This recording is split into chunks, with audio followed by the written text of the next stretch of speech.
ప్రభునందు ప్రియులైన మీకందరికీ యేసుక్రీస్తు ప్రభువారి నామంలో శుభవందనాలు తెలియజేస్తూ ఉన్నాం. ఎడారిలో సెలయేర్లు అనే దిన ధ్యానము కొరకై స్వాగతం. మార్చి 9. నీవు క్రిందికి చూచెదవు. పరమగీతములు 4వ అధ్యాయం 8వ వచనం. కృంగదీసే బరువులు క్రైస్తవుడికి రెక్కలనిస్తాయి. ఇది విడ్డూరమైన మాటగా అనిపించవచ్చు, కానీ ఇది ధన్యకరమైన సత్యం. దావీదు కష్ట సమయంలో ఆక్రోశించాడు. ఆహా, గువ్వల వలె నాకు రెక్కలున్న ఎడల నేను ఎగిరిపోయి నెమ్మదిగా నుందునే.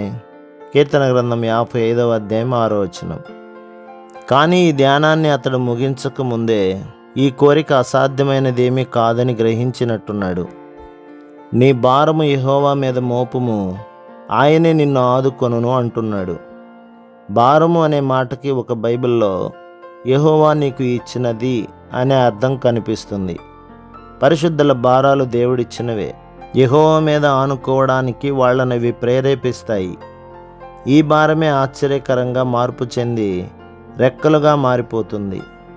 రెక్కలొచ్చి పరిశుద్ధులు పక్షిరాజుల్లాగా ఎగిరిపోతారు. ఒక రోజున నాకు దాపురించిన కష్టాల గురించి తీవ్రంగా ఆలోచిస్తూ వెళ్తున్నాను. కారు మేఘాల్లోంచి వర్షం చిందినట్లుగా నా మీదకి దూకబోయే భారాల్ని తలుచుకుంటుంటే నా మీద నాకే జాలేసింది. అయ్యో పాపం, నీ మీద ఎన్ని బరువు బాధ్యతలు, నీ జీవితం బాధలమయం. ఈ భారం నిన్నెప్పుడో నేల కణిచివేయగలదు. నాలో నా గురించి గొప్ప సానుభూతి రేగింది. సూర్యుడు మలమలా మార్చేస్తున్నాడు. వేగంగా వెళ్తున్న కార్లు రేపే దుమ్ము, చేసే శబ్దాలు అసలే అల్లకొల్లోలంగా ఉన్న నా మనసుని మరింత చిరాకు పెట్టాయి. మనసంతా అలసటగా అశాంతిగా ఉంది. అవును, ఈ భారం నన్నెప్పుడో ఒకప్పుడు మింగేస్తుంది.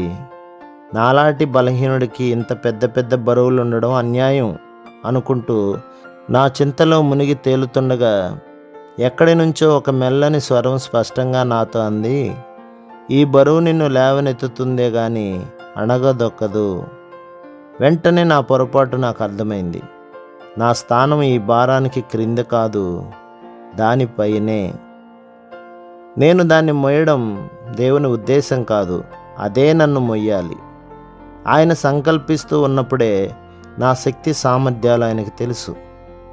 చిన్న మొలక పెరగాలంటే నీరు వెలుతురు అవసరం. తన పిల్లలకి కూడా తన కృపా శక్తి అవసరం అని ఆయనకి తెలుసు. ఆ మొలకని తానే అక్కడ నాటాడు.